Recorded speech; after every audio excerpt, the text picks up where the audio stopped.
Hello, everybody.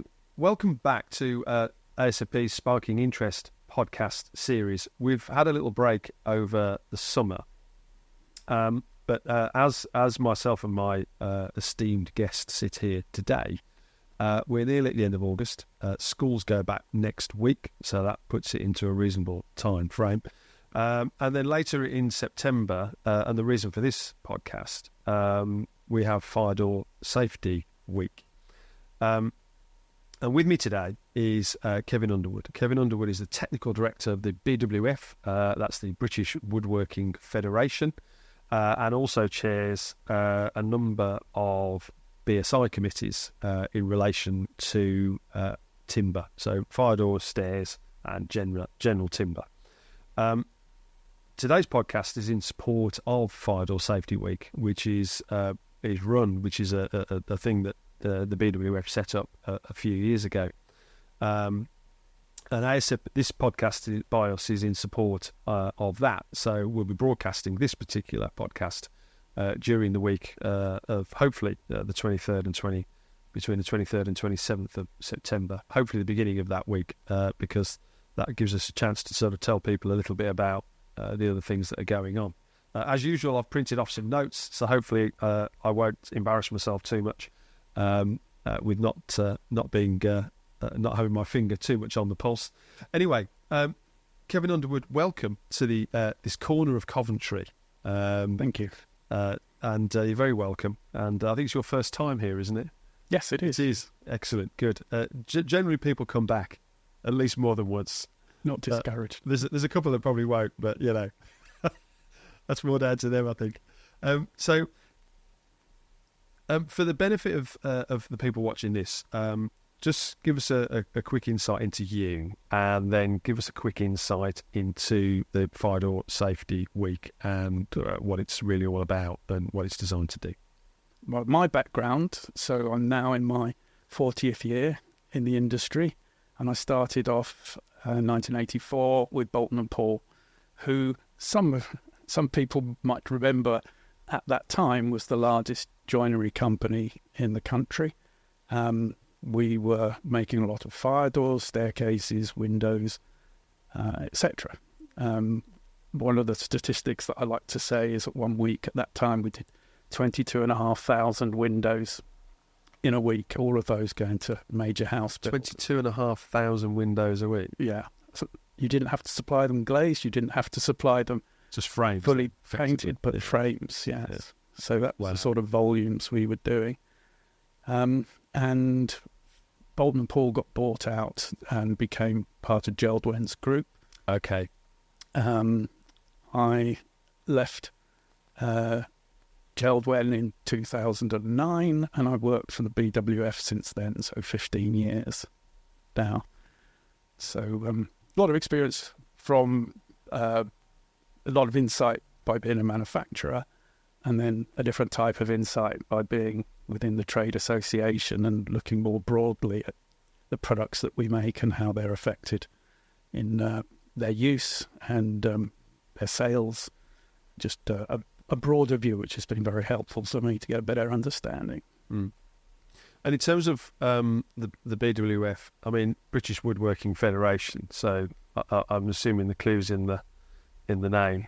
So the principal representative body of timber within construction.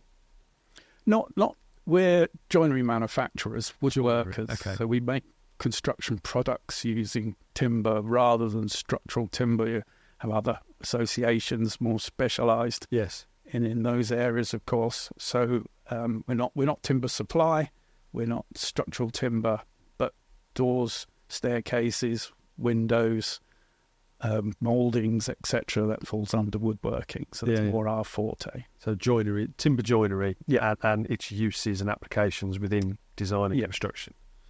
And part of obviously what BWF do is this Fire Door Safety Week, which I think has been running for a number of years now. I don't know the exact number. I should have genned up, but I think it's around 10 years. About 10 years. Yes. Yeah, I was looking on the website this morning and I saw there was some. You could look back on previous campaigns, and it went back to I think I found there was one at about 2016 or something. 2016.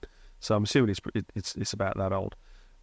What's the sort of core idea behind? I mean, clearly it's about raising awareness of fire door safety. What was the sort of? I mean, who's that targeted at? Is it targeted at the general public? Is it targeted at industry? Is it targeted at sort of general construction? It was intended to be a broad campaign, so it wouldn't be particularly targeted at any one sector. Yeah. But so it could be members of the public, it could be manufacturers, it could be specifiers, people who have fire doors in their buildings. So it was to use 1 week of the year to focus on fire doors, different core subject each year, and just raising awareness to whoever wants to dip in, listen to the presentations or attend one of our webinars or just read the support documents that go out with the Fire Door Safety Week on the Fire Door Safety Week website. And just really everybody can step up and become more aware, raise concerns about the fire doors that they have in their buildings. It's broad, and it needs to change its main focus each year so it remains pertinent. Yes, but its general message is fire door safety for everyone. Okay, I've just actually, fully enough, I printed off some pages off the Fire Door Safety Week about Fire Door Safety Week, launched in 2013. There we go. Not bad then. Yeah. In response to a legacy of fire door neglect, Fire Door Safety Week is a mass market awareness campaign to increase public understanding of the vital role that fire doors play in protecting life and property. There we go. So that's a good description. So 23rd to the 27th of September. So by the time people are watching this, Kevin, it will be hopefully the 23rd of September. We'll get it out on day one. And I did print off, actually, the events that are going on. So we'll just quickly canter through these. And you can register for these. So if you go on the Fire Door Safety Week website, which is www.firedoorsafetyweek.co.uk, and if you / then to events, Monday the 23rd, we've got Andrew Sayer, Lead Assessor FDIS, and he is going to be talking about common issues surrounding fire doors, so you can register for that one. Tuesday the 24th is yourself, Kevin Underwood, Technical Director BWF, fire doors in the Grenfell Tower Inquiry Phase 2 report. Assuming by the 24th, the Phase 2 report should be out. Mm-hmm. Due to be published 4th of September. That'll be an interesting one. We'll come back to our thoughts on what we think might be in that report. And of course, it's all purely hypothetical because we don't know what's in the report, because I don't know anyone that's had visibility of it. Thursday the 26th, yourself again, the draft of public comment of revised BS 8214 Code of Practice for Fire Doors, due to be released by BSI in October. And then on the Friday, Ashley Mather, is it? Mather? Senior Fire Engineer, National Fire Chiefs Council, that's the NFCC. And Ashley's talking about fire doors, a fire service perspective, which is always an interesting one, because when we talk about products being built into a building, and we talk about products performing in a fire situation. My background was fire curtains. I always remember that a lot of conversations I had with people in the fire and rescue service was they weren't necessarily interested in the product's performance, because in some respects they were sort of taking that as a given by virtue that you were marketing it, to a certain level of performance that you could evidence. They were more interested in how the firefighters would interact with that product when it was in its fire and smoke operational position as part of the firefighting strategy of the building. And that's what they were wanting. So they would want to say, well, how does it open and close? Can you lift it up? Can you cut a hole in the fabric and have a look through? they were more interested in that because, of course, sometimes a product or something that's been installed in a building that's designed to perform to protect the building can actually form as a hazard or something that they have to, a potential thing they have to understand and know about for the firefighter actually then, ingressing into that building after everybody's gone and then putting the fire out. So they look at it from a different perspective. So that one with Ashley will be an interesting one. So that's the list of events under Fire Door Safety Week. You can go onto the Fire Door Safety Week website and you can register. It's free to register. Yes, free to register. Public access. There you go. Free access to everybody. You don't have to pay, which is great. In terms of this anticipated report, the second phase of the Grenfell report, a lot of our members are sort of waiting to see what it says. I mean, clearly, from the publication of the first report, industry is responding by looking to develop competency, improve standards, a whole series of positive things that going back to the original Hackey report said the industry had to take the reins of improving because government. That's not the government's responsibility to a certain degree. That's our responsibility as an industry. Do you think it's going to? Do you think there's going to be any sort of significant revelations in there? Anything different to what we know already from the first report, or from other commentaries or other reports from other people, or just generally our building up our understanding of the whole thing, from 2017 to now.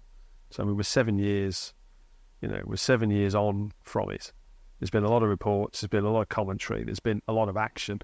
Not a lot of it, people looking from the outside might think, well, nothing's changed. Those of us on the inside think that it has changed a lot, albeit it may not have transacted through to the various layers that people looking from the outside may have a better understanding of. What do you think the second report's going to this is shine a light on? I followed the inquiry mostly by listening to the BBC podcasts. Yes, the inquiry. The BBC are quite good at podcasts. Yeah, I'll hand it to them. And reading some of the reports submitted in evidence.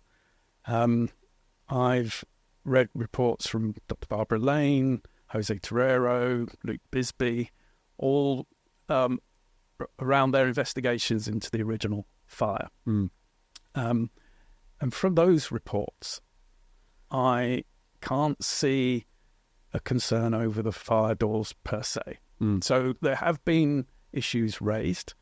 There was concern raised around, we're allowed to say brand names that we can see.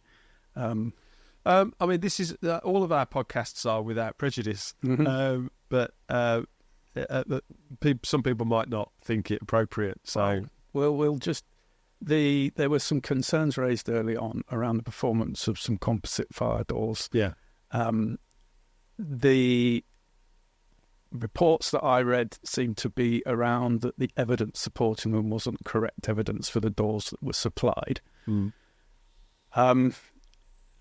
So you had this difficult situation was the doors didn't perform as they should have done, but they weren't the doors that were tested. There was something other than the fire performance of the tested product.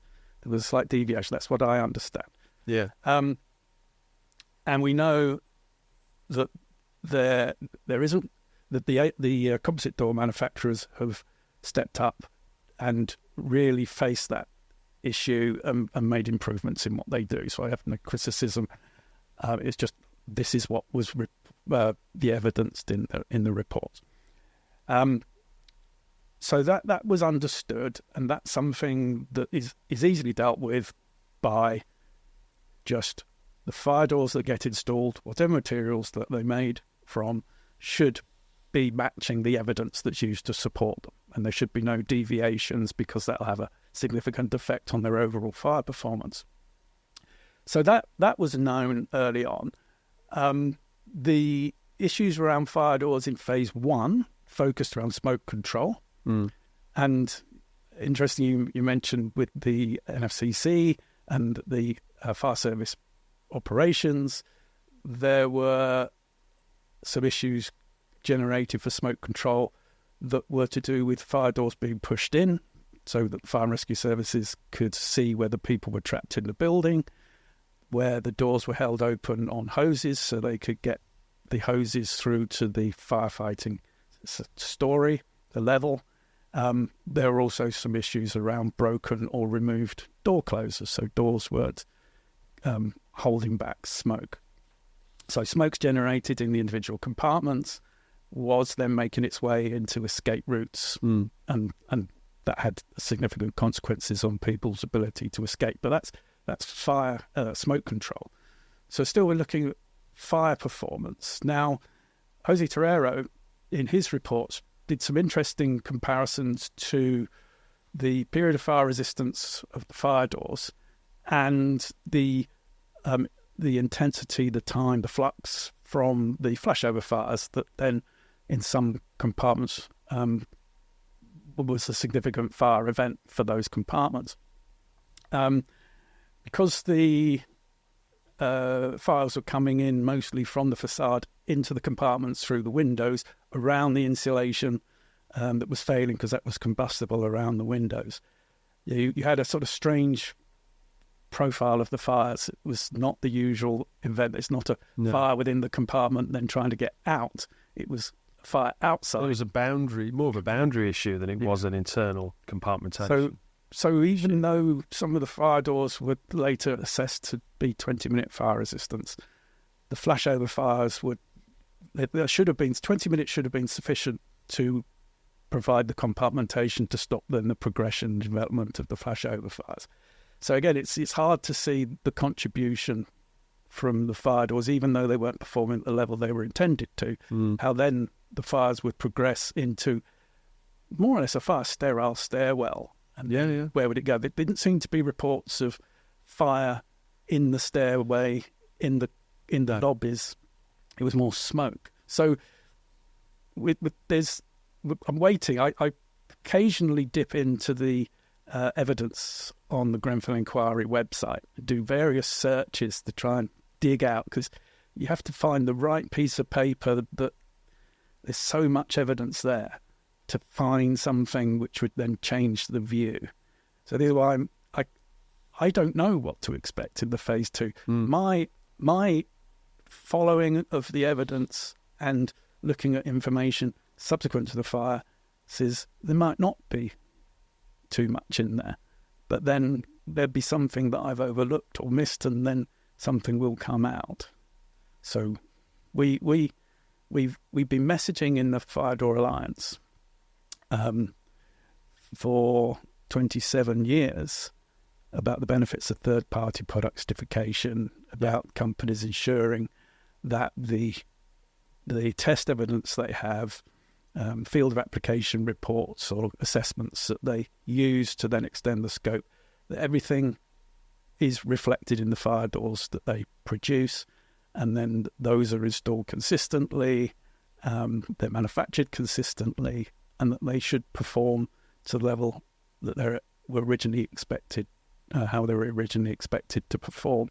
They'd have ongoing maintenance and inspection. And I think one of the coming out of the work that you mentioned since the Grenfell tragedy is that that emphasis on inspection and maintenance has followed through. So like with the Fire Safety England regulations, putting more,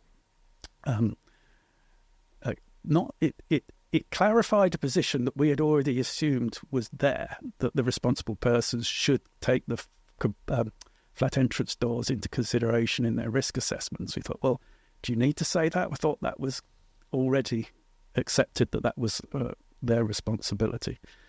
So that's not directly in the phase 2 report, but we will see. I would just try to explain in a long-winded way.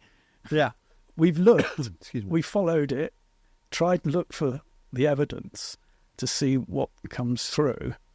So I'll be very interested. That's why I put in for Fire Door Safety Week that when we get it on September the 4th, we'll dig through it and see what the implications are. And then it may be that I've got to stretch out nothing for an hour.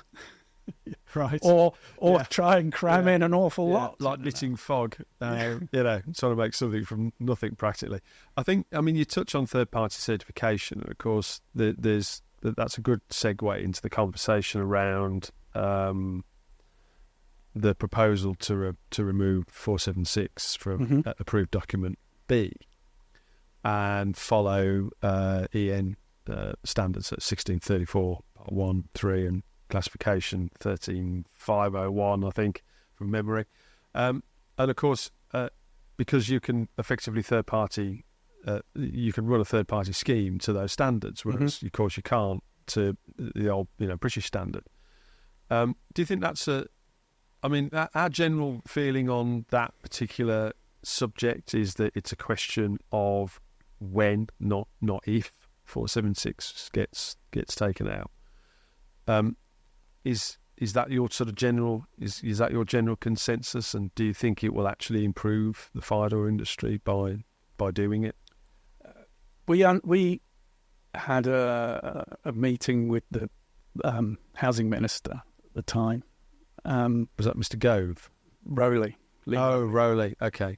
Yeah. Because of course we don't have DLUC anymore, do we? We've gone back to MHCL. We've got yes. I think the phrase levelling up they took out because every time a member of Parliament went north of Watford, they got asked, what have you ever done for us? Well, how to make a rod for one's own back, I think was calling it levelling up because that was something that you could always be then held accountable for north of Watford. I think is what somebody mentioned to me. Well, yeah, and there's a few things we can say about DLUC, but back with MHCLG and our new minister Angela Rayner, which actually things will move forward and going off from fire doors a bit. I think the first action, the consultation on the national national planning policy framework is something not necessarily in relation to fire doors, but that's another side, windows, external doors in general, but we'll be following. But for the classifications, the minister was minded to remove 476 part 22. And our scheme is based on third-party product certification using that standard, although a number of companies are already doing 1634 testing, and the companies that provide the certification will assess a 1634 test to a 476 test. There's no concern going in that direction. So even if they build up portfolios of 1634 part 1 testing, that's still suitable for use in their 476 certifications. Now, we picked up on the language. So the language was removing national classifications. It wasn't removing 476 part 22. I understand from looking back at standards that the first reference that I could find in standards to FD30 was in BS 5588 part 1, I think 1981, and I'll check the date, where it seemed to be the first standard where it said if you test a 476 part 22, it might have even been 20, and you can exceed 30 minutes fire resistance, then you can claim a performance of FD30. So it's a British standard classification, which also makes me sometimes picky to say, well, if you've tested a 1634, you can't claim FD30 because FD30 is a 476 test. But anyway. Yeah, well, that'd be an interesting... Yeah, I mean, you're right, because actually the badging system of FD30, FD60, and FD60S, as an example, isn't referenced in 1634. Like you say, it harks back to the original. But if the government were to say its classification, so the European classifications require fire testing to 1634 part 1 or part 2, smoke control to 1634 part 3. Yes. Then you have to use the rules base of the direct application rules in the test standards. Then if you have one, if you're lucky enough to have a product that has an XAP report standard, then to write an EXAP report, and then to do a 13501 Part 2 classification report, and then you can claim your E30, E30 SA, etc. Yeah. Now, so we challenged the government, haven't had an answer to it, is, well, did you, in the language you put into the consultation, did you mean you just wanted people to test the 1634 Part 1, and then you'd have a sort of informal system that you would allow to then take that to a European style classification, or did you mean European classification? Because then people will need to get those other documents in place. You can't use expert opinion. So the recent amendment to 15725, the standard for writing EXAP reports and the preparation of EXAP standards, has meant we can't use expert opinion. So you can only use rules. You can't use expert opinion.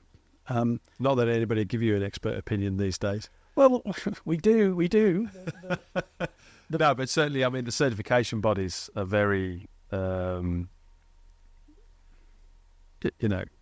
opinion-based reports is something that, and it stems back to the fact that they have to be able to evidence to their underwriters effectively why they came up with that particular form of that piece of opinion.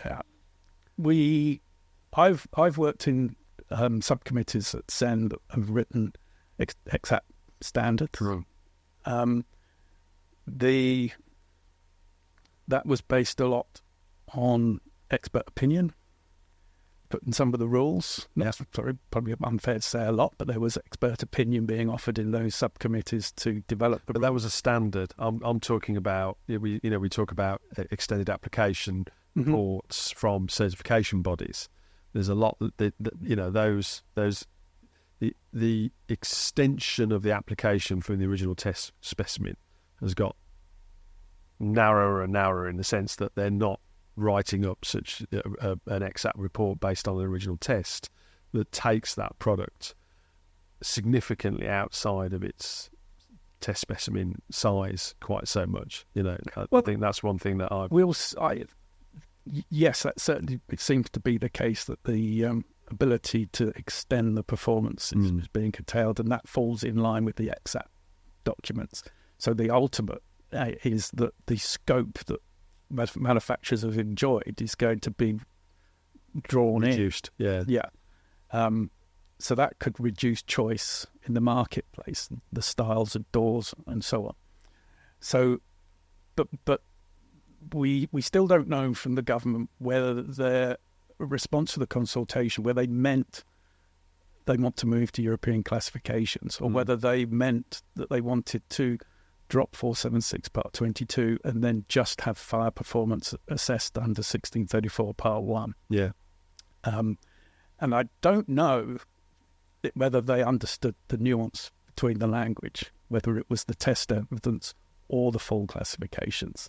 So we put that to them in some meetings to be clear about what they meant. But I think we're in a regime where it will go 476 Part 22, and it just depends on what the transition period is going to be. And the important thing there is that if the industry is given 5 years to transition and rebuild portfolios under European testing, that they need to start straight away.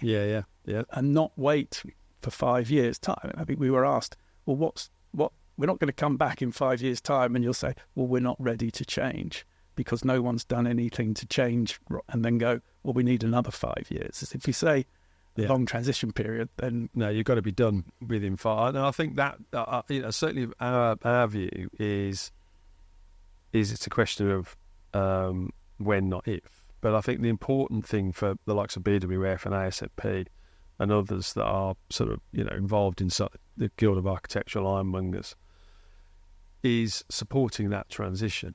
I think the first thing is to give guidance, give our views to government, or MHCLG or HSC, because I know HSC is still working on this report that was commissioned originally by DLUC.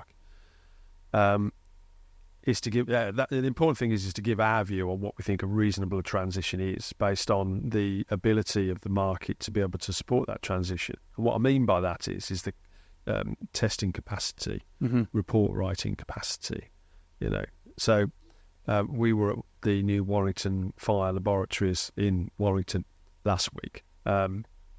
Fantastic facility. It's going to be testing on an industrial scale, and it's going to significantly add capacity to the testing marketplace.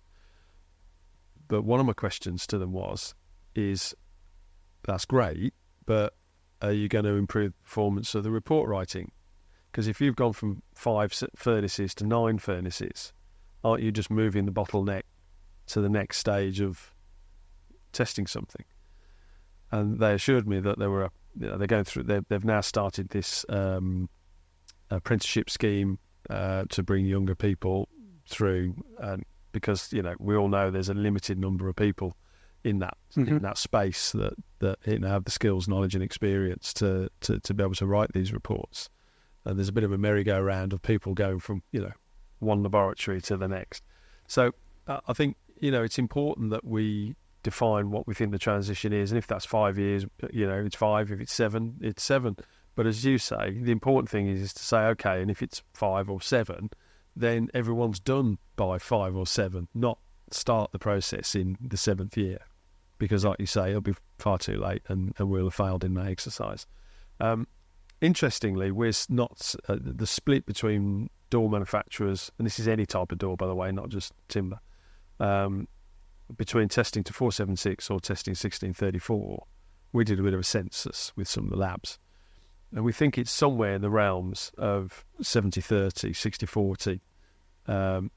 So there's a 10% drift, and I can't be any more accurate than that, in favour of 1634 over 476. So there's clearly a lot of manufacturers out there testing to the European standard as opposed to the British standard. Yeah, I've asked, people won't divulge to me what they're testing to. I think that's got... Well, those are the manufacturers. I just asked a very broad question with the labs, of doors you're doing, what percentage is to 476 and what percentage is to 1634. And it was as simple and as broad as that. And the point you made just earlier, the time taken to get test reports written up, and if you're going to have them assessments, that is an issue. That is a commercial issue for some manufacturers, that if you want to develop your product range, it is the time taken is now. I'm reporting. It's a difficulty, and so there is little point in extending the capacity of the testing facilities. As you say, if you can't get a test report back in particular issue that I'm trying to manage, it's been 9 months since the test took place, and I think the test report's only just being released. If that is not manageable for the industry, especially if you're in a period of transition, because you're going to need reports and testing pretty rapidly, and reports back, and whether that then leads into XAPs and XAP reports. Although, or classification, getting it written up for a classification. If you follow the something that I think, could they do it with AI? Because if you're following a rules-based system, well, yes, and you're just you operate, you get data. Yeah, I'm sure. Anyway, that's something for the future. Anybody probably from the labs or certifications watching this in a few weeks' time, the hairs on their back of their necks have just gone up by you using the term AI in terms of writing up reports. I'm sure at some point in the future that technology will be an aid to that type of thing, that type of work. And another thing that we're waiting for from the government is the response from the Morale Day report. Yes, because there was no response to that. No. And that came out 2 years ago? Yeah, I think so. And then it was delayed. Yeah. So whether the new government is going to respond to it, or whether that's now been destined for the filing cabinet. There's a carpet somewhere that it's. But that would be interesting, and that raised issues around the performance of certification books. Yes, it did. I think it was quite critical of them. I think certainly in the summary, the summary report, it was quite critical. And I think the one thing about Grenfell is that there's no hiding. There shouldn't be any hiding for anybody. And our jobs as representative bodies is to keep raising the bar and bring our members with us. And I never make an apology. I never apologise for wanting to raise the bar, because that's our job, isn't it? Yeah. So if unfortunately a certain sector of our community has to be criticised, Morel and Day are perfectly allowed to do so. Hopefully, like you say, hopefully government will comment on the Morel Day report, because we've been deafened by the silence. And I'm sure the excuse of, there was a general election coming has probably been tabled. But of course, that's been and gone. The manifesto of our current incumbent government was very specific on improving construction. Don't forget, construction is still the country's biggest single employer as an industry. Therefore, it does require a certain amount of focus from government. Construction in our industry can be used. Governments can use our industry to get themselves out of all sorts of holes, like improving the economy by building and things like that. So in terms of sort of where we sit at the moment, there's of course the other thing about 476 and 1634 is this door assembly, door set debate. Yeah, which rumbles on continually. What's your sort of views on where that sits? Because of course there's fire doors and there's fire doors. I mean, there's the typical fire doors that we have in this building, which is a commercial fire door, which everybody will recognise, with a sort of wood veneer on it, a wired glazed panel and respective hardware.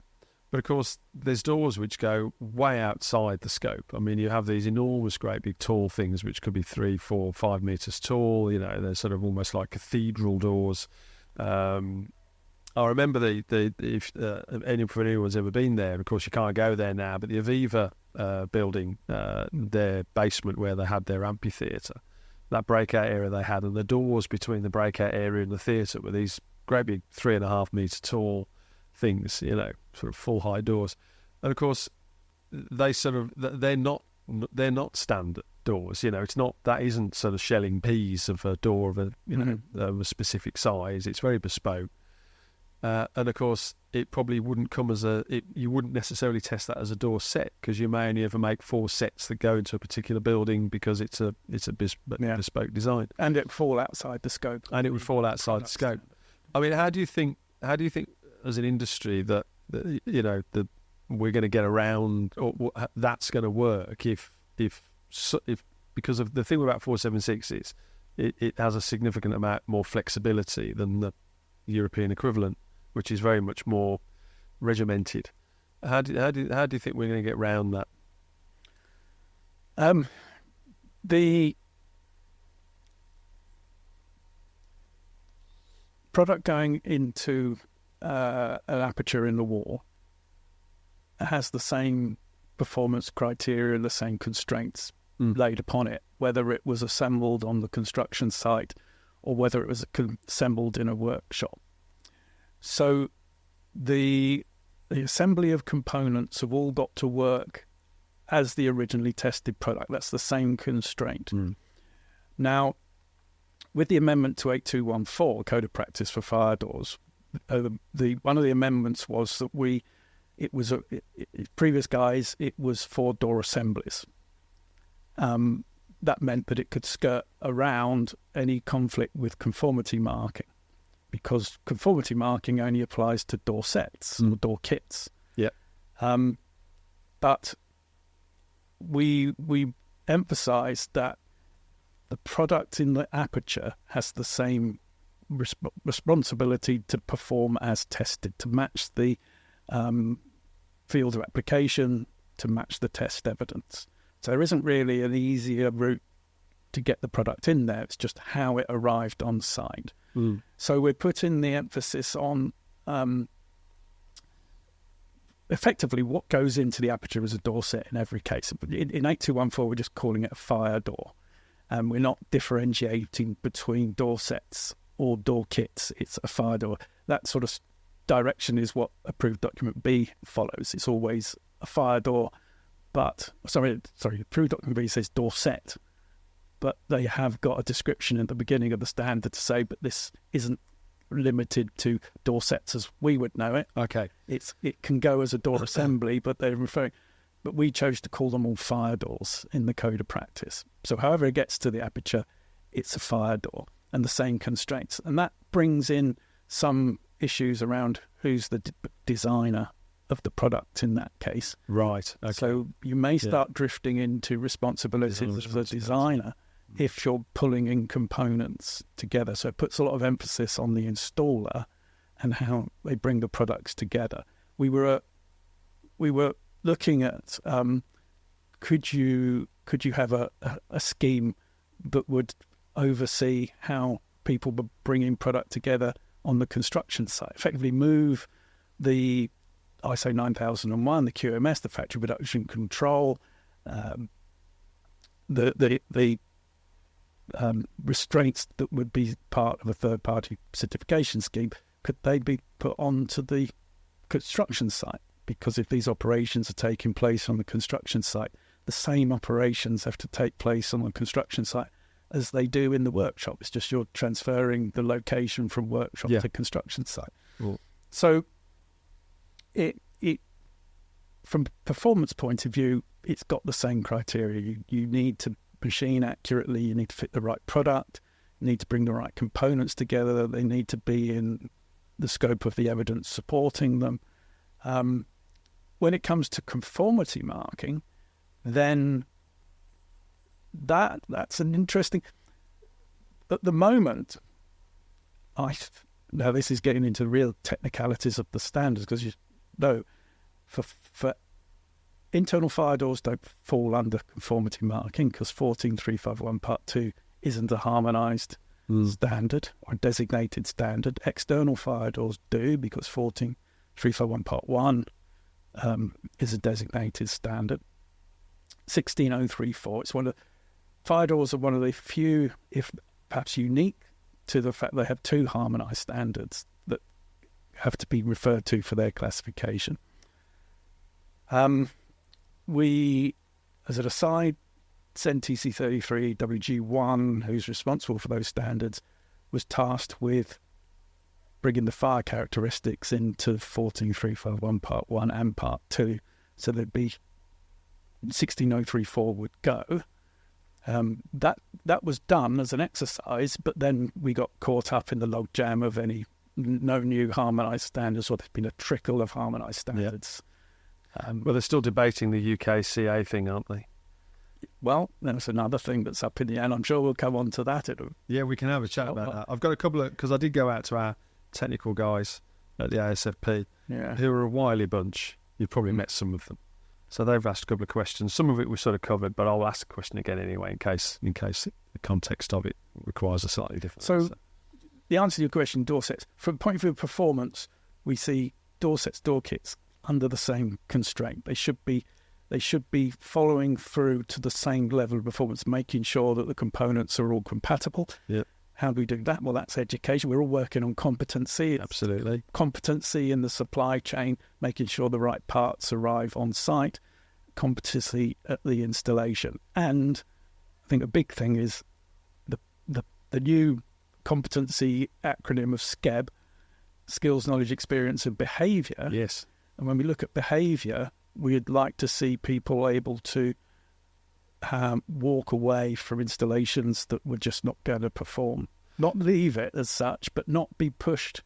Yes. Encouraged to do something which they know isn't going to. I remember having Andrea White from Women Talking Fire has come here a couple of times, and she was saying there was a part from the sort of this SCEB thing that was missing.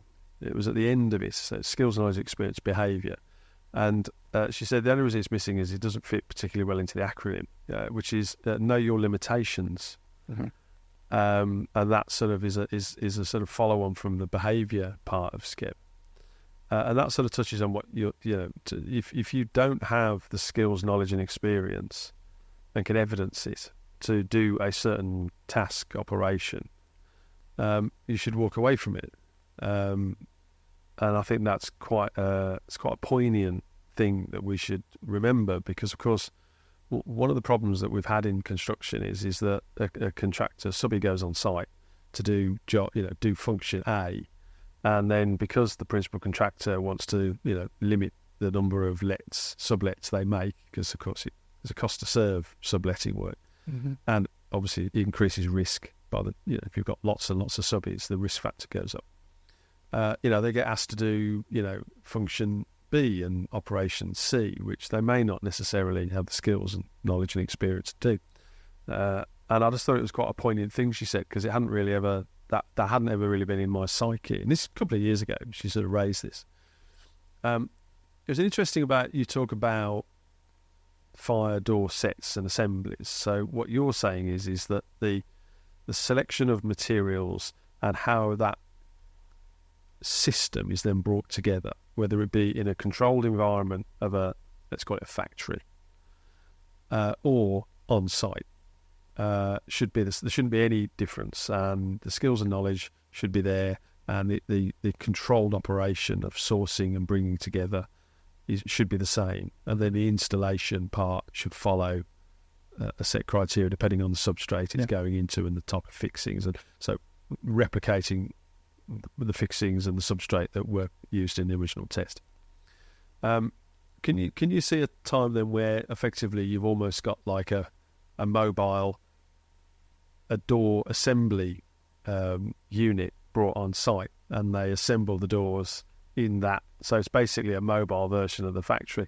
I'm thinking really out there at the minute, but it just dawned on me that if we're looking to generate or create the same level of controls and quality controls and processes that you would do in a normal manufacturing environment, and you're doing that on a construction site, there could be the opportunity to create almost these little mobile assembly centres where you just bring everything together and it then leaves that on site, but then it gets installed.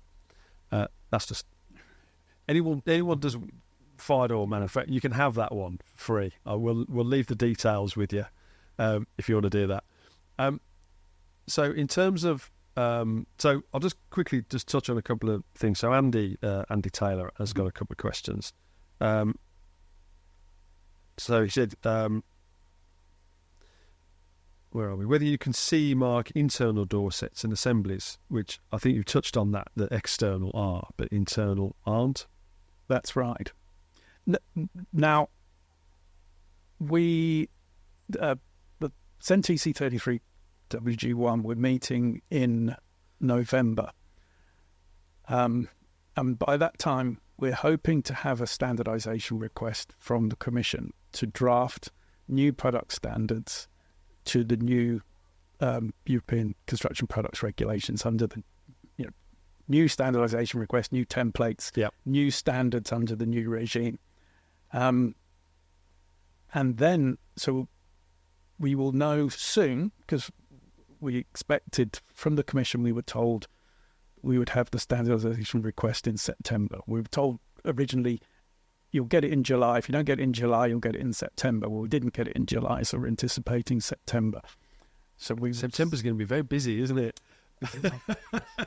With all these reports. So we will be starting work on new harmonised standards. Mm. So I can't see that'll be a 3-year timeline, and I'm not sure when the clock starts ticking, but soon from November. If we accept the standardisation request and have no queries on it, I think we'll be given the work item and have to get on with it with a 3-year timeline to come up with ticking the box on all the criteria that fit under the new CPR within Europe. So you can anticipate, so at the end of that period, if we've worked correctly to the instruction, followed the new templates, and we have a new regime, it should mean that gets harmonised without any concerns. There'll be a transition period or a coexistence period. So you could see new standards and a requirement to CE mark in Europe, I'll say for now, in 4 or 5 years' time. I think an extended coexistence period for European standard, I think, would be a year. It could be that they're saying, well, it's a difficult transition, so we might make that 2 years. I don't know, but the program is starting soon. So whatever we think now on internal, external you can CE mark, external you can, internal you can't, that will stay. Yeah, because the technical committee aren't going to work on those new standards, and one's going to put effort into the existing standards now, because the focus in the next few months' time will be on the new standards. I'm with it. So Andy's right, you can't conformity mark internal door sets, but I think at the end of this program of work that we'll have, we will then have a standard to which internal door sets can be conformity marked. I think for anybody watching this, I think sometimes you have to qualify things, because I have this conversation quite often that people think that we've left European standards because we've left the common market, and we haven't. We're still involved in European standards. We still follow European standards, even though we've left the common market. And you and I are old enough probably to remember when we went into the common market. I mean, admittedly, we were very young, I'm sure. But, the whole purpose of the common market was to, freely move European goods around Europe without 7 pieces of paper and paying 15% import tax. It was designed that you could move it with 1 piece of paper and no import tax. And of course, it evolved into something significantly different, which sort of meant, people decided to, a certain prime minister called a referendum. If we remember, what was his name? Can't remember his name now. I've emotionally blocked him out, clearly. But we still follow European standards, as well as the BSCN as things that people are most familiar with. We're still very involved. You sit on the EN committees. The ASFP technical team sit on European committees, and we're still working very hard in developing and evolving those standards. And until such time, and this is probably a good time to talk about it, that any decision is made on the alternative, which is UK CA. Due to finish on the 31st of June next year. Yeah. Oh, sorry, this is recognition of the CE mark. For construction products, because they were very clear, the government was clear that construction products were not exempt. Now, we're sitting here now at the end of August 2024. You may look at the end of June next year as ages away. But, of course, as you and I both know, in the timescales of these things, that may as well be tomorrow. Mm-hmm. What are your thoughts? Well, we a few weeks ago, because we've had this, just an intro. So over the summer, and because of the general election, there wasn't much activity from government. So we had a sort of quiet period. We're having to fill monthly reports to members and things with stuff. What can I say? Because nothing's happened. So I did one, which was the Rumsfeldian thing of too many known unknowns. Yes. So one of the known unknowns is we are anticipating, as it was flagged up in the Fire Safety Act, a new construction products regulations. Yes. So our national regulations controlling construction products. It's going to tell us perhaps about things like safety critical products and the general product safety requirements, and the construction products regulations 2013 at the moment bring in the EN 305 2011, the construction products regulations. Now, we're waiting to see, will the UK government or GB, because Northern Ireland still works under the European system, under the Windsor Agreement, will recognise the new EU CPR.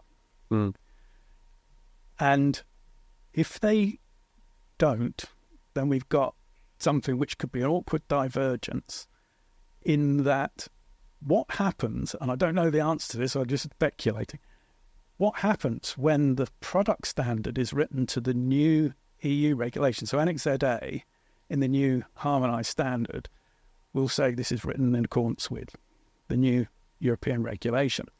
And we don't recognise that new European regulation. So would we be able to refer to a new harmonised standard, or would we have to refer back to the current version, which is, I mean, the current version of 14341 Part 1 is written under the CPD, even because it references the CPD, not even the CPR. So there's a few, I don't know whether the... Well, I mean, there could be something, there could be something in it in terms of having a national forward that says, if you're using it in this country, then refer to, a different standard. I mean, that we're having this debate around because ASFP supports the fire kit industry, and there's a bit of a spaghetti western going on in terms of British standards, CE marking 16034, 8524.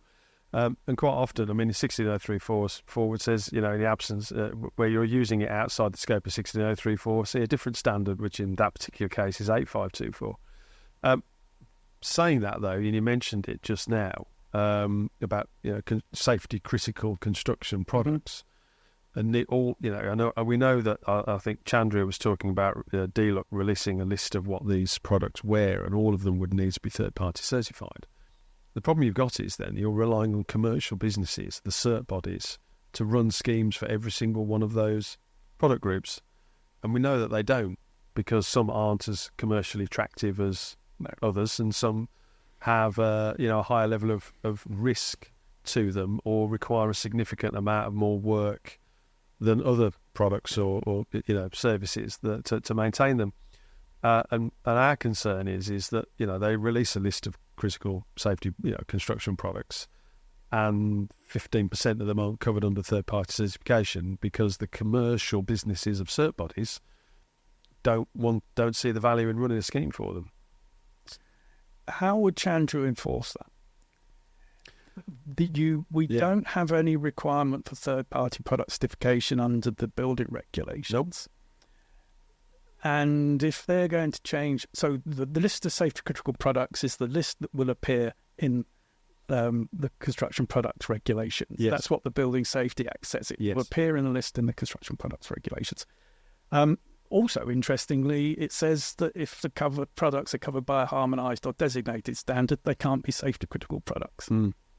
So,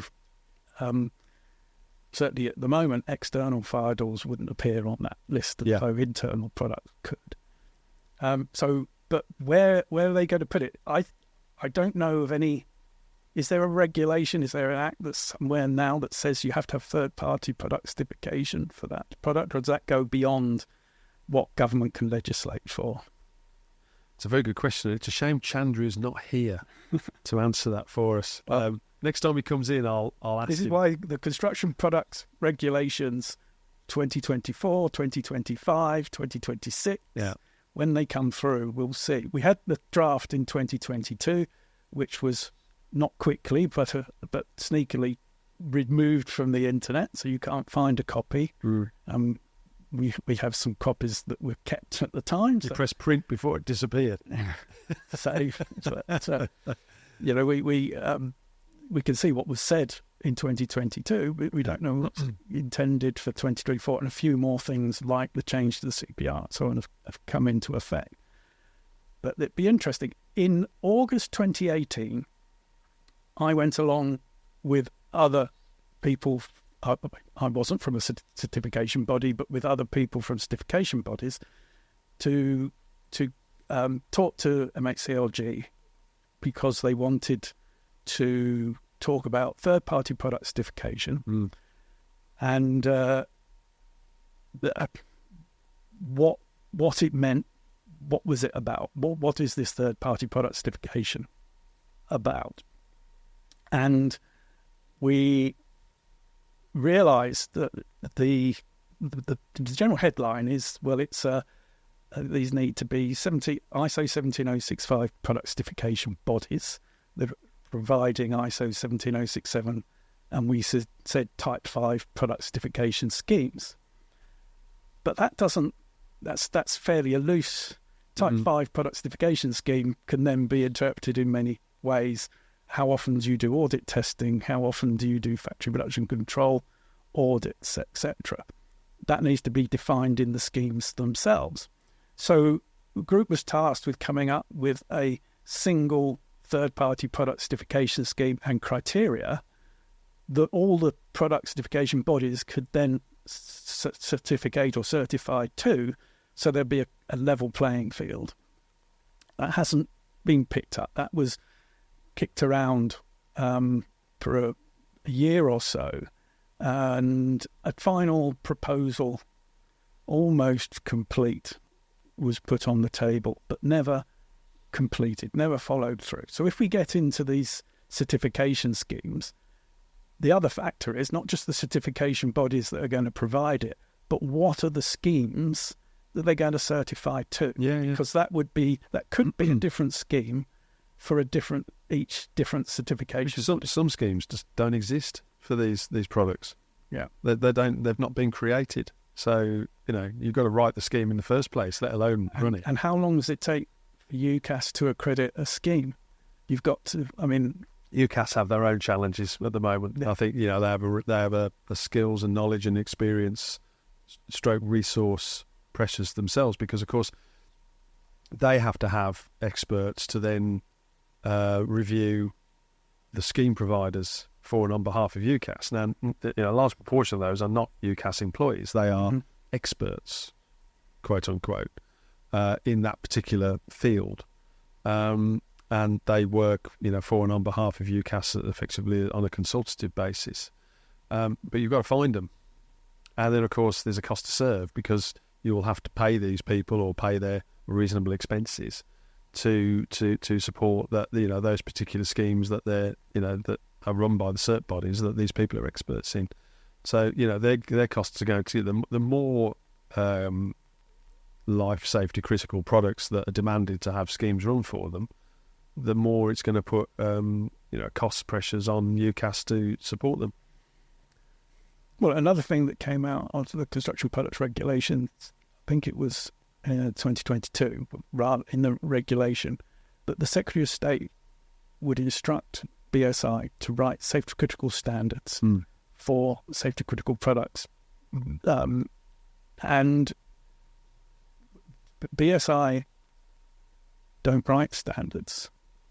The experts sitting on the technical committees end up writing the... BSI is the facilitator and conduit of the standard. So what the Secretary of State would be effectively calling on is for people to volunteer their time, because attendance at technical committees is voluntary. We all love the V word, don't we, Kevin? Yeah.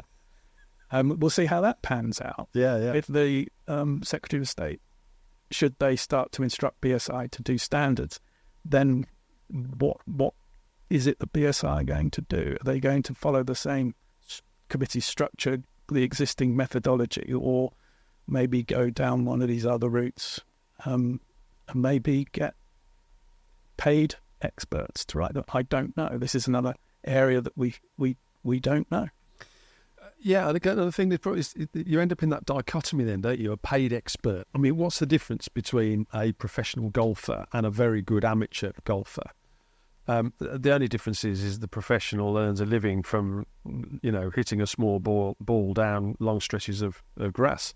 I play golf, by the way, and I don't hit the ball down long stretches of grass. I hit it into trees, bushes, and any other thing that tends to get in the way of where I hit the ball, because my ball's generally not straight. So it doesn't mean the amateur player is any worse or better. On a good day, an amateur player can play better than a professional. And what I'm trying to get to, the point I'm trying to get to in a very long way round is just because they're a paid expert doesn't necessarily mean they're as expert in that field as possibly somebody who is a volunteer that maybe has more experience and skills and knowledge. They might I mean, there's some very good people out there, so let's not. Of course, no, we're not disputing that. So I'm just, the idea of a paid professional, paid in so much as paid for their time. Yeah, because the other factor is we can only commit so much time to doing standards writing. Yeah, I enjoy it. I like to get into the detail, the nitty gritty. The consensus viewpoint, making arguments on both sides, etc. It's a very good process, but it's time consuming. And if there's a series of standards, and as I think it's mentioned earlier, it's the same people doing. It's not different people. No, because once you get into fire safety, you run into the same faces. Absolutely. We're overlapped several times. Well, it's a very small village, isn't it? So it's the same people called upon. So it's just when we get to these safety critical standards, should they come about, then it's how's that going to be managed? As an example, I mean, anything that is a fire and smoke rated operable element, you would generally see pretty much the same people involved in that. So whether it's doors, windows, fire curtains, fire shutters, dampers, it's a fire and smoke rated operable element. There's a limited pool of expertise that sits within that particular sphere. And like you say, you'll come across the same faces as we do, depending on, what you're sitting on. It's going to be an interesting. It's going to be an interesting journey, I think. It'll be interesting to see what the Grenfell report, the second one, says. It'll be interesting to see whether His Majesty's government comment on the Morale Day report, because, as you say, we've been deafened by the silence so far. It'll be interesting to see what MHCLG do about life safety critical construction products, as much as it'll be interesting to see the HSE report coming out about this proposal of 476 and ADB and where that goes. There's an awful lot of stuff, and I think just going back to what you said about doing your monthly technical report to BWF members, it's hard to write. There's nothing going on at the moment, or we're still waiting for this, that, and the other. It all seems to be pushing up, and it'd be interesting to see whether we get a sort of a flurry of releases over the next sort of couple of months that then, of course, generate a whole lot of work for the likes of you and I and the rest of our peers in terms of what that looks like. Another question I think Andy had was, we spoke about door sets and door assemblies. Benefit the current voluntary systems for marking doors and certifying installers. I think installers is an interesting one, because the pool of resource that you can draw on to walk onto a construction site and install something. I mean, my mantra is still that part of my time here is to start and reinforce the process of turning passive fire protection from a trade into a profession, because passive fire protection historically was seen as a bit of a trade. You could give the person on the broom a mastic gun and tell them to go and fill some holes, and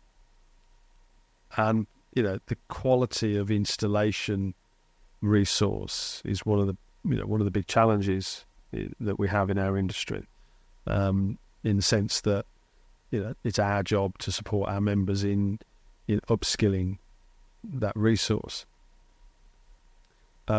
Is it the same in the fire door industry? Is there a lack of talent in terms of installing doors?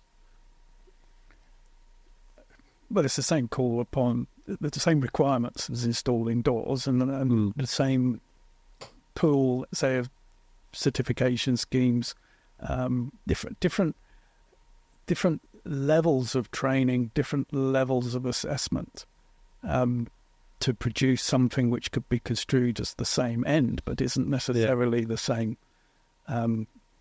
benefit to the customer. So we have to be careful. As you know, the industry response group, working group 2, looking at installer competencies. Yes.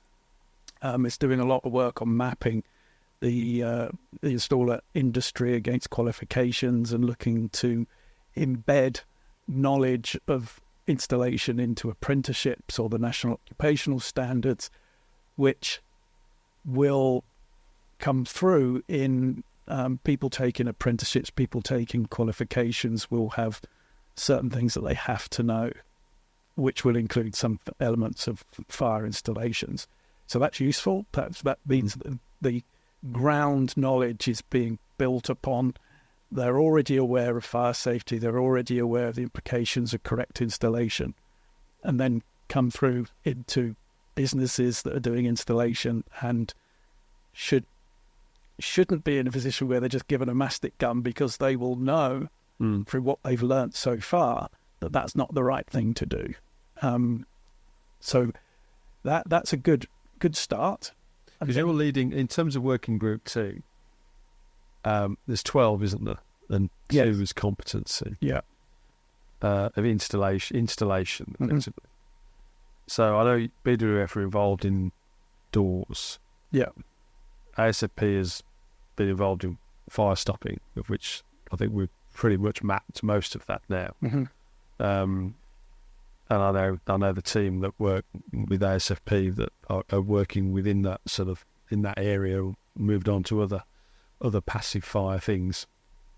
And I think it'd be interesting to see how that all comes out. I mean, are you aware? I mean, is there any surprises? What we were surprised about in some areas of passive fire protection, because I think we identified 157 different passive fire protection operations in terms of protecting penetrations and various things. And we found that in certain areas of it, there was very little material that could be defined as good learning material for that particular thing. Manufacturers tend to have it covered a lot with their CPDs, so a lot of those are very useful. But beyond that, there was very little that we found in certain areas. Did you find the same indoors? Or is that something that BWF's, because you run the fire door scheme anyway, isn't there? Yeah. BWF run. So was that something that you recognised before all of this sort of came about? Well, Fire Door Alliance predominantly was to get the raison d'etre for the Fire Door Alliance was to promote third-party product certification of fire door assemblies, door sets. I mean, again, back to the beginning, however they arrived, yes, the components, the process would produce something within the scope of product certification. And it didn't cover installation. So it was getting the product to the point of installation, but not installing it into the aperture. Yeah. So then that had certification schemes that then were added on. So the FireAS and QMark and so on, installer schemes and brands. Other schemes for fire door certification are available. Yes. It's like we have to, if you remember, you're old enough to remember Blue Peter, when they put the electrical tape over the Kellogg's name. Yeah. But you could still tell it was Kellogg's because it had a great big chicken on the front of the box. It was a cockerel, actually. Don't write it. We know it's a cockerel. Competency and skills for installation, we're back to then looking at what training do people receive? How are they assessed? Are they individuals or are they organisations? And there's a bit of debate about whether it should be individuals who are competent or whether it's organisational competency. Both. Yeah. Yeah. So again, building blocks of that are knowledge about how to install, the processes, what's the correct product. Does the installer need to know how to, whether what they've got is the correct product, or are they starting at the point with, well, if I have it, then I'm going to install it because I'm assuming that it's correct. So do they go back down the line? So the process for installation. So yes, you can have training, qualifications, assessments, but again, the number of different options and choices that there are out there for people to say they've been trained on fire door installation, they are qualified as fire door installers. I think we do need to be clear about what level of training people need to receive, what level of assessment they need to receive, and whether what they have, the paperwork that they get afterwards, is a qualification or merely a record of training. So we're trying to put the emphasis on proper qualifications. Yeah. A qualification should form one part of a record of training, shouldn't it? I mean, some cases it's, my window into the world of working group 2 is that, there's certain things that are more holistic, where it's, you do a progression, a bit like architects, where they have to maintain so many CPD points a year. Or, in certain areas that might be blended with, you need a qualification in some, in particular thing at a certain level. And of course, all of that information on that individual, you then keep on a record system somewhere, and that evidences their competency. But the blend of what that looks like in terms of whether it's sort of ongoing CPD or, other things, or whether actually you need a qualification mixed in with that, I think it's quite dependent on that, the particular thing you're talking about, and some are more, some areas have greater demands on them than others in terms of, what competency looks like.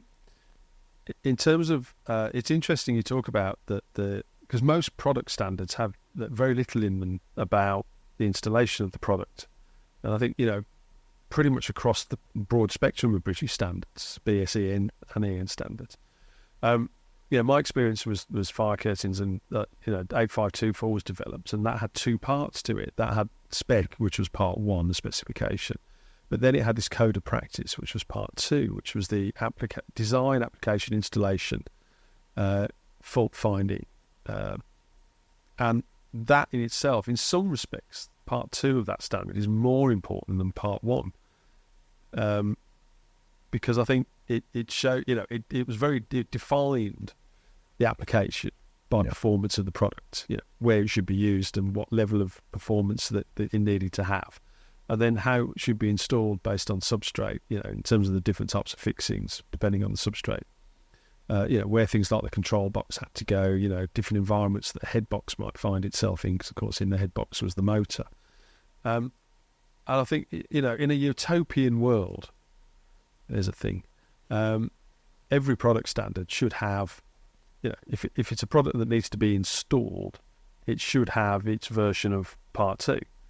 And I think it'd be interesting to see when these standards come up for review, whether, the committees decide that actually that part of installation, application installation, designing in even, how it should be interfaced. It wouldn't come under the European standard. No. It would have to be a complementing national standard to put those criteria in. European standards are going to become very sterile, for want of a better word. It'll just be test methodology. It won't even have classification, as I understand it. It will just be reporting an outcome of the testing. And then it'll be up to national standards to set classes and thresholds and performance requirements. Is that because it's about the free movement of the free movement of goods around Europe? As in, if you've got a fire door that's standard, for argument's sake, a standard commercial fire door of a certain spec A that's made in Germany, and the same door that's made in France, those 2 products can move around freely around Europe. It's not necessarily about the quality. It's not necessarily about the performance of the product. It's about the continuity of the product. It's about having a level playing field to assess the performance of the product. So you have repeatability, reproducibility, whatever lab that you're testing in should produce a consistent result. Yeah. And then that result can be used for any location. It's accepted anywhere. And the member state or the country in which that performance is going to be used then sets its own criteria for the level of performance. So, say Germany could say, in this situation, we insist on 60 minutes fire resistance, but France could say, in our legislation, we would only call for 30 minutes. So the European standard can't say doors in this situation need to be 60 minutes because that's up to the member state. Under their XAP. So it's DIN standards, isn't it, in Germany? Yeah. Yeah. So they would have an extended application. They'd have some form of DIN. They would have building regulations. That would sit over the top of the product. Something like that would set the criteria. So it's not up to the product standard won't set the levels. No. And it used to set classes. You have had classes. People writing harmonised product standards shouldn't introduce classes. That would be under a delegated act or directly in the original mandate or standardisation request. Some technical committees did introduce their own classes. I know in 14.3 for 1 Part 2, one of the reasons why it got delayed and probably missed the harmonisation was that a sneaky new classification for air permeability dropped in somehow. And the HAS consultants then said, no, you're not allowed to have your own classifications. We'll have to get this introduced via a delegated act, and it puts in delays. So if we're following that process through in the new one, I think the direction of travel was going to be we won't have classes. There won't be classes in the product standards. It will just be you test, you get a result. And then the classes will come elsewhere. We'll see how it pans out, but it's going to be, if you've got this characteristic, this is how you test for it, and this is how you declare the result, and then there'll be classification standards. There needs to be something else that follows on to then say what the levels of performance will be. It'll be up to member states and countries using the standards to set their own requirements. And is the supply chain? I mean, I was talking to somebody a few months ago, and they said, well, about 80% of construction products still go through, in terms of supply chain, goes through a third party, effectively, so a distributor, builder's merchant.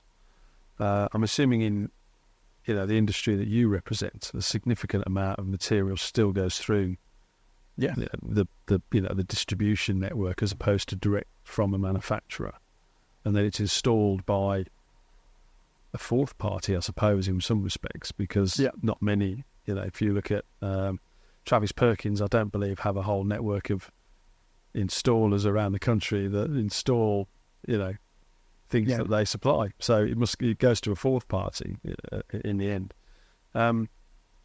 Does that bring a level of challenge outside of more traditional routes where, say, manufacturers actually, there's various member companies of the ASFP that have models where they're a manufacturer and they install the product they make. They don't operate supply only supply chain. So if the sort of that 80% figure is right, I didn't question it, but because of course if you say 80%, the chances of being wrong, most things are 80-20, aren't they? Or 20-80. If you say 80%, you're generally not too far away. Does that bring its own challenges in terms of standards and what your work, the things that you're having to sort of work your way through at the moment? The challenge with the merchants falls under some more work we're involved with in Working Group 12, which is the competency of construction products. And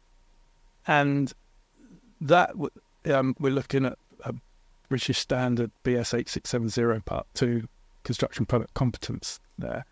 And that will be looking at people's ability to specify or assemble construction products. So in a builder's merchant, for example, we start off at a level E competency, which is limited to someone who the customer will come in and say, I want a widget type A, and they say, here's widget type A, and that's the transaction done. The person for the builder's merchant didn't make a decision over the product. He simply supplied what was called for by the customer. The next level is, I want something that performs like this widget A. And they go, well, we have widget A and we have widget B, different manufacturers, but they're performing to the same level. And that's the next level up. That's making a decision, or at least advising that there is more than one option for that construction product. And then you go up the hierarchy. So I start to lose the track where we got to, but there's 5 levels. Yeah. If you get to the middle level, someone could come in and say, I want a widget that does this is the situation I have. Sorry.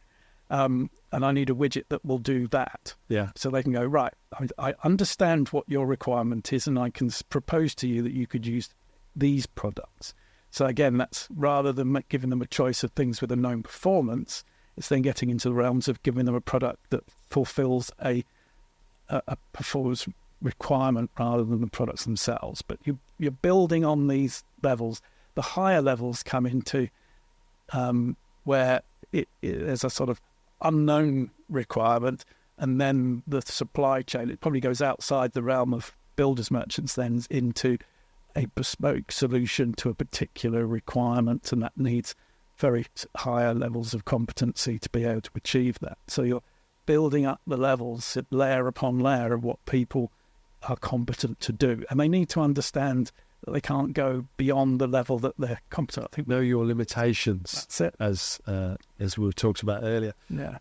Because there's a lot of people probably don't realise is that there's implications behind somebody at a builder's merchant's inadvertently walking into the realms of design responsibility. Yes. By saying, well, I know you've come in for these, and somebody might have that written down because that's what's been specified in the original design. And they come in and they say, well, I need these, and we haven't got any of those, but we've got this one. It's an alternative. Equal and or approved is a phrase that is bandied around if you've ever sat in a meeting with quantity surveyors and project managers of a principal contractor who are looking to procure maybe away from the original specified product or system. And I'm not going to say there's legal implications, but to a certain degree, without being melodramatic, there is legal implications in inadvertently walking into design responsibility. Yeah. And it's being able to evidence the competency of the person who is then giving that advice. Yeah. We look at a definition that was put many years ago and for building designer or a designer. CITB did a good definition when we got the CDM. I think in 2015 there was guidance around CDM, and we're looking very much with the Building Safety Act at similarities with CDM when it comes to competency, although we've added the behaviour characteristic. And the nuance from a construction product manufacturer is that if you market your product and define its performance scope, then the building designer can choose your product from your catalogue, from your presentation, and they make the design decision that that product meets my needs based on the evidence that's presented supporting it. So that in that way, the manufacturer isn't a designer. No, they've designed a product and tested it to the applicable and appropriate standards for which that product is designed to be used. It's when they change it, when they say, when it's coming and looking for bespoke product, when they're looking for something which is different than has been tested and assessed, then if they're being asked, well, I've got this situation, I want you to provide a product that does what I need here, then you're getting into design responsibility because the manufacturer could be designing something new for that situation. That application. And it's not selected off the shelf or from a catalogue. As a friend of mine once said, it's the reason why you should never use a motorbike as a fishing rod. If you wanted a fishing rod, you need to go. Although the number of motorbikes that tend to be in rivers. Well, that's why somebody's obviously tried it. So, it is one of those interesting ones. Yes, supply, sales, and distribution is an area that does need some more structure around it, and certainly one of my frustrations as a manufacturer I was heading R&D. Wasn't head. I was manager in charge of part of R&D for Jaldwin, and I always say to our sales team, it's easy to sell what we don't make. Of course. The challenge is to go out and sell what we do make. No, I had it all the time when I was for my sins. I was a sales and marketing director of a number of companies, and I had some of the most fantastic sales managers who were on, had a swanky car and a mobile phone, and some really nice sharp suits, and they kept bringing things back to me that we didn't make, but they were brilliant. The best sales team I ever had at one particular company, they could sell absolutely everything that we didn't have. Mm-hmm. So that is it. You've got to sell what you have, and sell what you have, and that avoids getting into these realms. Indeed. Yeah, no, it's absolutely true. In terms of the competency side, I was quite. It was quite amazing to see as we've sort of progressed through and we're sort of moving forward. Is the lack of material that's out there for people to draw down on to effectively become competent. There's huge gaps in a lot of these areas where it's just never, either people haven't sort of identified the opportunity, or it's not been felt, warranted to put something together, for people to learn. In background, I worry that without it being defined by regulation, where are we going to see competence being drawn in? We know that the bit of regulations changed. I think it's Chapter 3 came in, sets general competency of principal contractor and principal designer.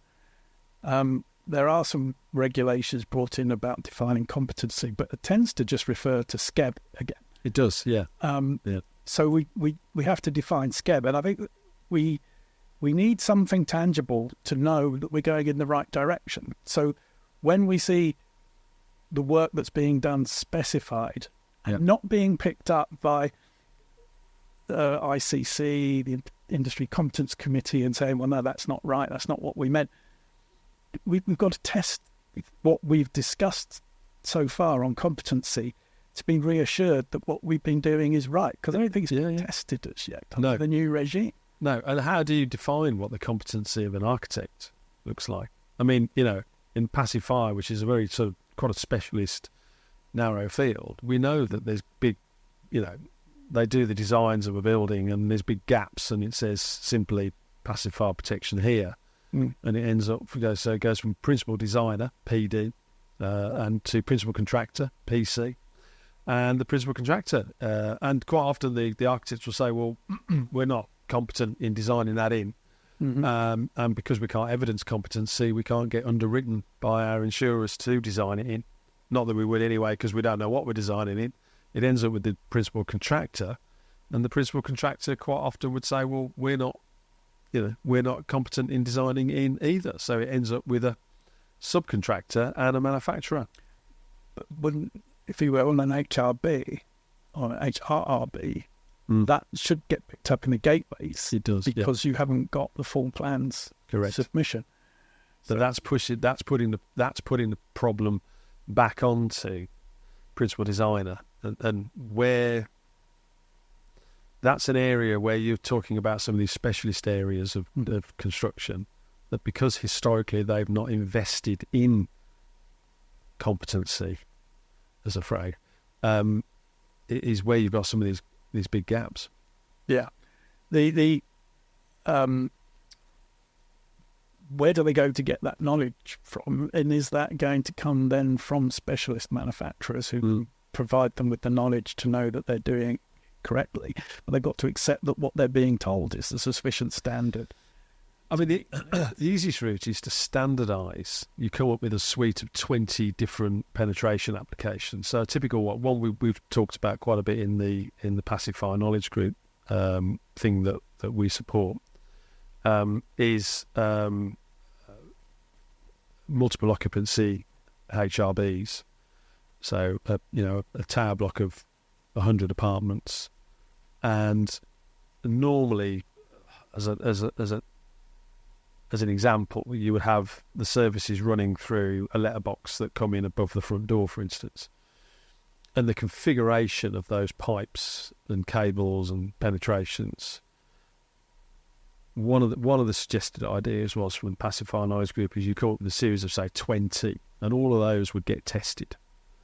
And therefore you'd then have a catalogue.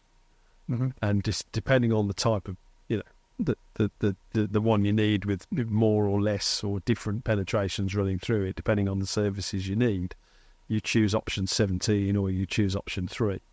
And the challenge with that is it goes back to the best sales team in the world, is if you give them a range of 20, somebody will want the 21st one that doesn't exist.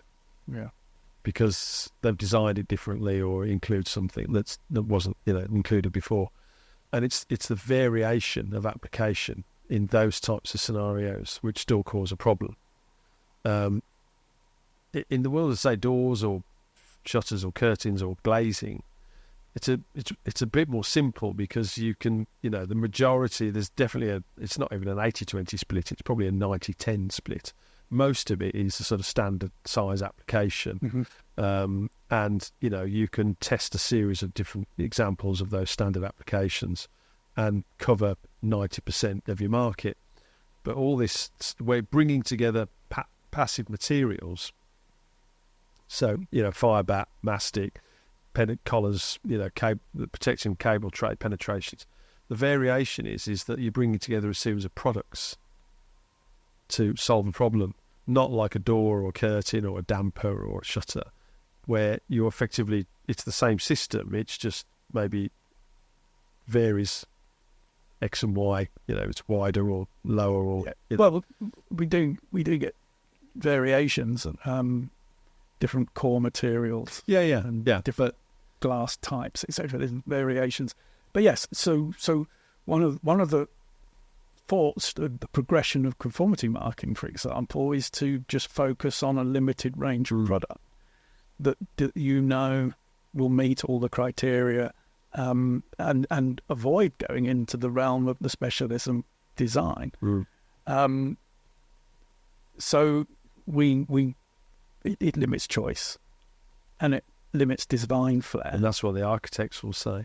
Yeah, because of course they all want to win the RIBA Building of the Year award, don't they? They all lie in bed dreaming of... Yes, but then the challenge perhaps should be considered, how can I win the award by using standardised features where necessary. And it's the sort of, it goes back to that if you go to certain parts of the world that maybe have been governed under more sort of socialism more than capitalism, where everything tends to be standardised, that an architect will say that's it's easy, we will just design everything like you would see in one of those countries. Mm-hmm. But of course that's not what they want to do, is it? Because of course they want to design stuff that has a market, commercially has a value because of its differentiation or its design. And of course they're always pushing the boundaries, because if you're going to charge 10 million quid for an apartment in London, somebody who spends 10 million quid on an apartment in London doesn't want it to be a box, with a standard door and a standard window and standard other things. They want it to be different, and I think that's one of the significant challenges that we face. It's the same with commercial stuff. Offices now, everything's about environment. If you want to attract talent to your business, they don't want to work in a sort of sterile office with grey desks and things. They want a mini rainforest in the breakout area and basketball hoops and a football table and be able to go around on their space hoppers. Isn't that what they're thinking of doing for Canary Wharf? Yeah, that's all. Yeah, but to create, environment is massively important in recruitment and retention of talent. Certainly, a lot of the financial businesses now. If you go to London, it's people want to. If a candidate's got the choice between working in being in an environment with the mini rainforest and the space hoppers, or one that looks like something out of the 1980s, the salaries and the job could be the same, but they'll go to something that has an environment that's more conducive with, have younger people, want to work. Yeah, we're old enough to remember that, those grey metal desks. Yeah, something out of sort of 1950s Moscow. That was where we started work, wasn't it? But now, of course, the world's very different. And I think those are some of the challenges that sometimes we don't take into, we haven't thought about historically. Well, it was a bit different. I started off, my first job was to bring computer-aided design into Bolton and Paul and move the design team off the drawing boards, pen and ink, into CAD. Wow. And so when I'd worked out, we've got one of the early versions of AutoCAD, and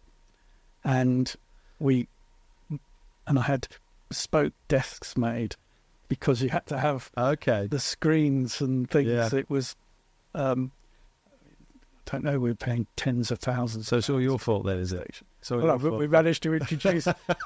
Bolton and Paul had a kitchen making factory down in Malden in Essex at that time, so we could make things like... you could make your own desks? Yeah. So they're like a special operations department, did they, for making your CAD discs?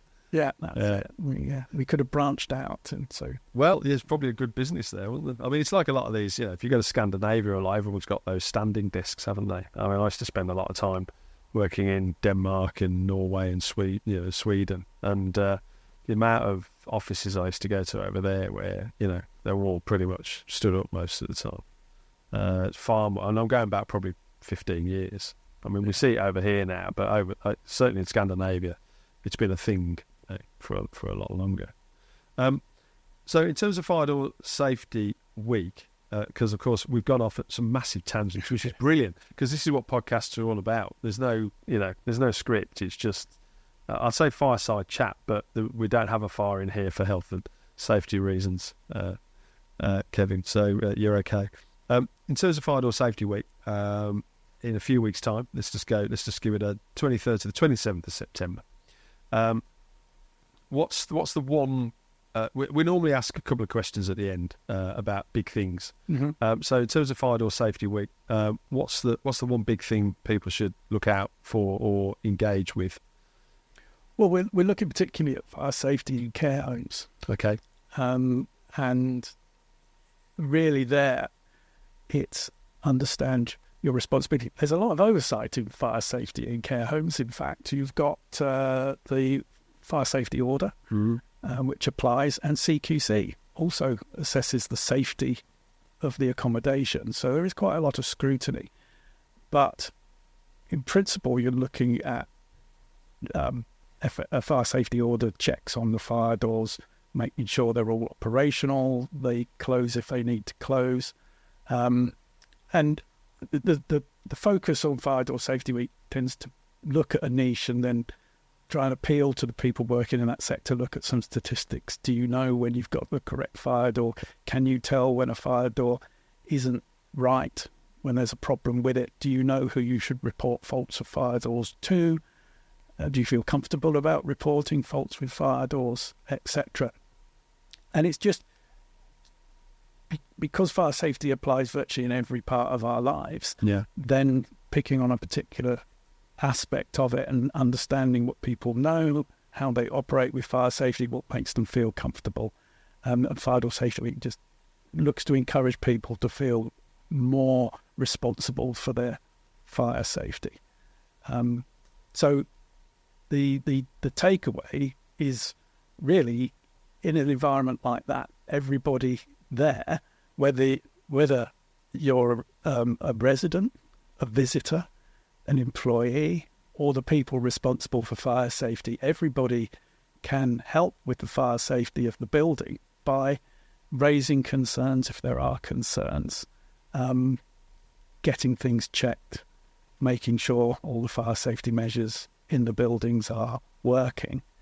Don't let anything go. I think it's I'm not sure the message will get across, but really in fire safety, we really need to be quite pedantic in not just looking at a fault and then moving on, and we should be... Well, it's strange, isn't it? Because you wouldn't not report, if you had a door and it was, say, the front door to an apartment or a house, and the door lock was broken, you wouldn't not do something about the fact that your sort of main point of security has failed. And, you know, you don't get people say, well, the door lock's broken on my apartment, I'm just going to leave it, which means that anyone can just wander into my apartment. And, you know, people should approach the same thought as to a fire door, whether it's an internal one or an external one. External ones probably get more scrutiny for the reason I've just described. Yeah. That it actually forms part of the external security of the building. But certainly internal, probably people maybe don't give it as much scrutiny because it's an internal door and therefore it doesn't have a security implication. We've got some anecdotes, like whether they're true or not, people letting flat screen TVs into their compartment walls because they like the idea that they see on internal design shows to say, look what you can do. Yes. They don't realise they've just breached 2 layers of... Unless the telly's fire rated, of course. Yeah, could be. And they haven't... You know, but you'd have to test it, wouldn't you? You'd have to test your massive plasma screen in a fire-rated dry line wall. They don't know whether anything that they're doing could affect the fire safety, the structural integrity, the fire safety integrity of the building. In terms of your world, because, I mean, you know, I have absolute empathy with your role because obviously the ASFP, has various technical leads doing very similar things, albeit in the world of passive, and you're in the world of obviously doors and timber. And like you say, we're all gifted amateurs in some respects and gifted professionals in others, giving up our time. What's for you, for Kevin Underwood? What do you for the rest of this year? What do you think what's going to be taking up your time the most? Well, it depends on what Grenfell says. Well, okay, let's assume Grenfell says something, but nothing. You know, nothing so huge that we all have to go off in a different trajectory than we've currently been on. The day job, so supporting the members. Yeah. Interesting. I get on average 1.5 technical inquiries from a member a day. The other day I got 7. Now that doesn't sound like a lot. It is if it takes you 3 hours to research it and go back to it. Occupies time, yes, to respond back to members. So we might see that there's an uptick in the number of technical inquiries. One of the more you make people aware of the technical implications of the decisions that they're making, the more that they need support in making those decisions. Yes. So it may be that we're now sort of benefiting from trying to educate our members and the market in general that they need to be asking more questions and so on. So we're now seeing questions coming through.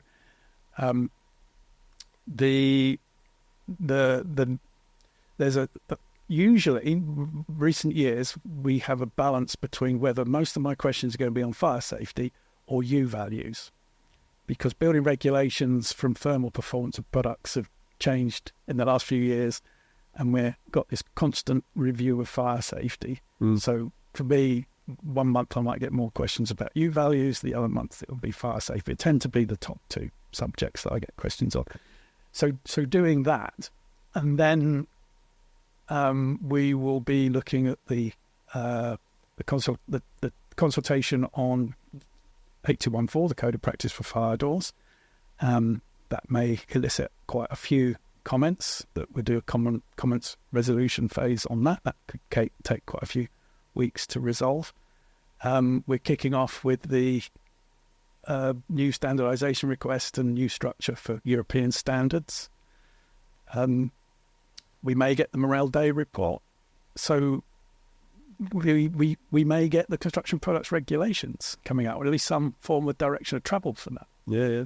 So I would hope that something comes in tangible, that we see one of these aspects of legislation, regulation that's going to land, and we know what we're going to do, so we can get into it. I can't see it all necessarily coming very rapidly, and I fear that some of those will drift into next year. But yeah, the main concern now is the less than a week away or so, Grenfell Phase 2 report, and picking through that in detail, and then depending on the outcome of that, what we need to do from a BWF point of view. As I said earlier on, we don't really know what the outcomes are going to be in that. If there are some new directors of travel, new recommendations, we're going to have to pick it up pretty quickly and try and pull our members through, know what they need to do. But we can't plan a response. No, I don't know what's in it. No, and in some cases the response is no response. I suppose it depends what's in it. It's interesting you talk about tangible output. I think one of the things that we've focused heavily on over the last few years is more doing. I think quite often it's very easy to get sort of stuck in these sort of echo chambers that we find ourselves in from time to time, and without actually really sort of producing any sort of tangible output that actually creates positive change, and for your members or our members or just the general industry of design and construction and facilities, building management, because there's a whole conversation. The safest a building is ever going to be is the point at which it's handed over as a new build, and beyond that, then there's whatever happens to it can, like you say, cutting out walls and sticking TVs in the. I think creating tangible resource, tangible assets for people to use, tangible output for people to use, things that actually, because if it doesn't exist, how can it create change? If that makes sense. Mm-hmm. Very often you read these sort of manifestos or white papers or this or that and the other, and they're all fine as ideas, but of course, unless they get transacted and turned into something, that they are pretty useless, because no one is going to follow them, because there's no mechanism that then allows them. Exactly, you need the hook to be able to. Why are we doing this? Yeah. Why is that necessary? Yes. It's, and we're all, professional bodies, trade associations, as an industry, we're all guilty of it to a certain degree. Putting out a paper on this, and you think, well, yes, that's going to make a difference. But the reality is, does it make a difference? Because if there's not the mechanism to allow people to transact what it says on that piece of paper, then quite often people read it and then put it in the drawer, and nothing happens. And I think that's one of the things that we've really focused on, is how do we create, tangible outcomes that actually make a real difference, because people can, there's things people can touch, feel, and smell. Yeah, and use. Having accessible information is important. Yes, is again not far, but an example is someone wants to change their windows in their property. It's a control fitting under the building regulations. Surprisingly, a fire door isn't a control fitting, but your external window and your windows and external doors are control fittings. So you need building regulation. You need to notify building control. You can do that directly with your local authority. You can do it with one of these self-certification schemes. Now, if the consumer doesn't know that it's controlled under the building regulations, if the manufacturer doesn't know or doesn't tell them that it's controlled under the building regulations, then that fitting of new windows can go happily without either of them concerning themselves about building regulation approval. Now, often that gets picked up when the property's going to be sold, but you can get the insurance to say you won't have liability for, or you're insured against the costs of having to change things over. But it's both, all the parties concerned could not know that they needed to comply with building regulations and quite happily do their transaction. And builder control wouldn't know because how no one's told them. They can't They don't drive around looking to see when things are changing. So we want to educate people to ask, but isn't that under building regulation? Some consumers are very knowledgeable. Some just don't look for it, and why would they? So it's getting easily accessible information out to residents, to people living in buildings. I mean, this is what part of the Building Safety Act is intended to do. Residents' information boxes, so they know what's right, and just making sure the right people know at least as much as they should do, so that they can then start to question things that are or are not taking place. So training information and training needs to be targeted at the person who's being trained or using the information. And I think I'd say I've been guilty of it, is you've got to know your market, because we write things that we think, well, that'd be very impressive. Yes. You know, Dr. Andy Taylor might think that's very good. Yeah. But Andy's not our target audience. No. You're trying to do Mrs. Smith, who's trying to make a decision. She's just got a letter from her freeholder in her block of flats saying, as a leaseholder, we require you to upgrade your flat entrance door. Yeah. She's going, well, what's that all about? Yeah. No, absolutely. Yeah. And it's know your audience. Great. Well, Fire Door Safety Week. So it's care homes, I think, is the main focus for this year. But we gave you the information. We'll do our usual thing here. We'll Max or Louis, in their ultimate talent, skills, knowledge, experience, we'll stick something here for everyone to look at. We'll probably even stick a Fire Door Safety Week logo somewhere around here as well, just so everybody knows what it is. And Kevin, thank you for coming in and giving up the time just to talk to us today. The world of doors is always an interesting place, just by virtue of its depth and breadth of materials and application. And you're always very welcome to come back. You can come back in any of your capacities if you so choose, because we all wear a number of hats. And just again, thanks for coming in, and we'll look forward to seeing you again. And we hope that this is ASFP's little contribution to Fire Door Safety Week, in support of that. And for those of you who say that trade associations don't collaborate, this is Kevin and I'm Michael, and we're collaborating.